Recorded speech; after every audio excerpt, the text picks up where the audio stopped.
दोस्तों, जैसा कि आपको पता है कि एनडीए की सरकार ना कह करके बीजेपी की सरकार एक ऐसी सरकार है जो किसी के आरोप को बर्दाश्त नहीं करते हैं, क्योंकि उन्होंने ऐसा कोई काम नहीं किया है जिसके कारण बीजेपी के ऊपर आरोप लगे। और जब उसके ऊपर कोई आरोप लगाते हैं तो फिर वो उसे बेहतरीन से बेहतरीन जवाब देने की कोशिश भी करते हैं। और नीतीश कुमार जी 9 बार मुख्यमंत्री बन चुके हैं बिहार में, लेकिन आज तक नीतीश कुमार जी के ऊपर भी घोटाले के आरोप नहीं लगे हैं। और जब नीतीश कुमार जी राम भक्त भगवाधारी बीजेपी का दामन जब थाम चुके हैं तो उसके भी तेवर बदल चुके हैं।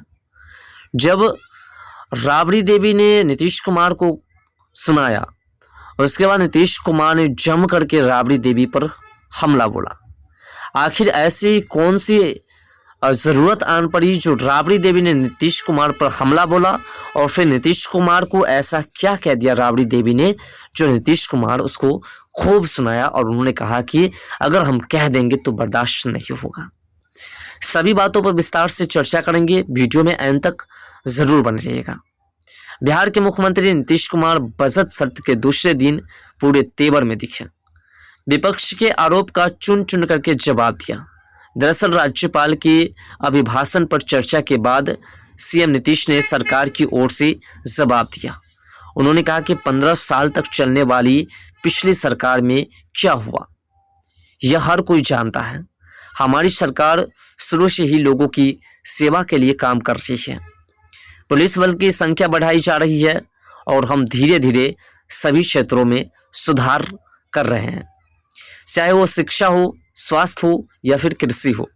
हमारी सरकार ने हर क्षेत्र में लोगों की भलाई की है और भलाई के लिए काम किया है। सीएम ने लोकसभा और विधानसभा चुनाव के लिए भी अपनी रणनीति भी बता दी है। उन्होंने कहा कि पीएम मोदी ने के नेतृत्व में एनडीए को बिहार में सभी 40 की 40 सीटें मिलेगी और 2025 के विधानसभा चुनाव में एनडीए को 200 से अधिक सीटें मिलेगी। बिहार विधानसभा के बाद जब नीतीश कुमार परिषद में पहुंचे तो वो यहाँ भी उससे तेवर में उसे देखने को मिला। दरअसल विधान परिषद में सत्ता पक्ष और विपक्ष के बीच जमकर के भिड़ंत हुई। आरजेडी के सुनील कुमार सिंह ने मुख्यमंत्री नीतीश कुमार को पलटू राम कहा और पलटू राम कह करके संबोधित किया। इस पर सभापति ने गंभीर आपत्ति जताई और कहा कि ऐसा व्यवहार स्वीकार्य नहीं है। इसके बाद आरजेडी के सदस्य नाराज हो गए और हंगामा करने लगे। राबड़ी देवी सहित अन्य सदस्यों ने नीतीश कुमार हाई हाई के नारे लगे। हो हंगामे के बीच मुख्यमंत्री ने भाषण देना शुरू किया। इस दौरान उन्होंने तख्त लहजे में बात की। आरजेडी एमएलसी सुनील सिंह भाषण के दौरान टीका टिप्पणी करने लगे तो सीएम भड़क गए। नीतीश ने कहा कि अरे तुम हाई हाई क्यों कर रहे हो, तुम्हारी जो हालत है ना याद नहीं है। अगर हम शुरू हो जाए तो बर्दाश्त करना मुश्किल हो जाएगा। जाओ जाओ बैठ जाओ या फिर चाहे तो बाहर चले जाओ। हम तो इसको महत्व भी नहीं देते हैं, देख भी नहीं रहे कि तुम क्या कर रहे हो। नीतीश कुमार ने भाषण के दौरान कहा कि पहले आरजेडी के कुछ लोगों के द्वारा कुछ गड़बड़ियां की गई थी, उन गड़बड़ियों की जांच होगी और हम किसी को नहीं छोड़ेंगे। हम पुलिस को मजबूत बनाने पर काम कर रहे हैं। यही कारण है कि आरजेडी हमें घेरने की कोशिश कर रही है ताकि पुलिस अपना काम ठीक से ना कर सके, लेकिन अब हम ऐसा नहीं होने देंगे। दरअसल बात नीतीश कुमार ने चेतावनी दी, खुले आंखों से या फिर पर्दे के पीछे से। नीतीश कुमार ने साफ कर दिया कि एक पल वो आएगा जब चारा घोटाले वाले नेता को हम किसी भी तरीके से नहीं बख्शेंगे। जिन्होंने नौकरी के बदले में जमीन लिया है, जिन्होंने जमीन लिखवाया है, हम उसे नहीं बख्शेंगे। कुल मिलाकर के नीतीश कुमार ने साफ कर दिया कि राबड़ी देवी को किसी भी तरीके से हम टिकने नहीं देंगे और राबड़ी देवी के उस तमाम कारनामों को गिनाएंगे जिस कारनामे की वजह से आज उन सभी को ईडी का और सीबीआई का लगातार समन पर समन मिल रहा है। कुल मिलाकर के नीतीश कुमार ने लालू प्रसाद समेत उनके पूरे परिवार के तमाम नेताओं समेत तमाम परिवार के सदस्यों को टारगेट किया और उन्होंने ये खुलासा कर दिया कि परिवारवाद और घोटालेबाज दोनों एक ही हो सकते हैं और वो बिहार के नेता है और बिहार के नेता को हम जेल में भेजने के लिए हम अपनी प्रशासन को मजबूत कर रहे हैं। नीतीश कुमार ने ये हवाला देते हुए कि प्रशासन हमारी मजबूत हो रही है और हम जेल में डालेंगे राबड़ी देवी पर तंज कसा। और राबड़ी देवी ने नीतीश कुमार के इस भाषण को सुनते ही अपने आप को साइलेंट कर लिया और उसके मुंह को जैसे पर लग गया। उसका मुंह कुछ बोलने को तैयार नहीं थे, उसके मुंह गुम रह गए और वो कुछ बोलने पर मजबूर हो गए और वो कुछ नहीं बोले। चुपचाप नीतीश कुमार के भाषण को सुनते रहे और नीतीश कुमार के उस टारगेट पर फोकस करते रहे कि आखिर नीतीश कुमार जी कहना क्या चाह रहे हैं और नीतीश कुमार आखिर ऐसा क्यों कह रहे हैं।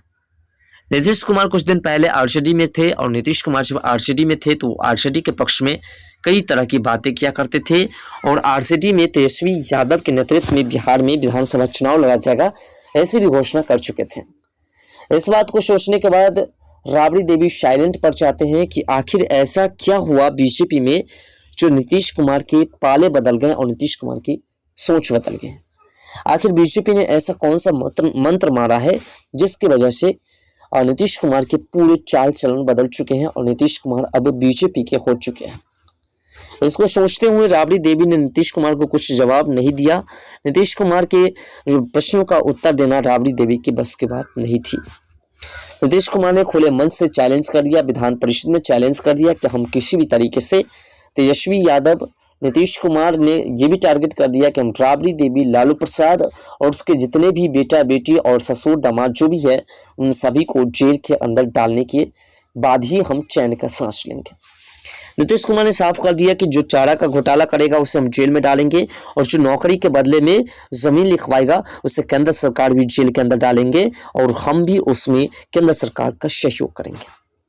नीतीश कुमार ने साफ कर दिया कि अगर हमारे ऊपर किसी प्रकार की कोई दाग धब्बे नहीं लगे हैं, हमने आज तक किसी घोटाले को नहीं किए हैं, भले ही हमने बिहार का कोई विकास नहीं किया है, लेकिन जनता आज भी हमें सही मानते हैं क्योंकि हमारे ऊपर किसी प्रकार के किसी घोटाले के आरोप नहीं लगे हुए हैं।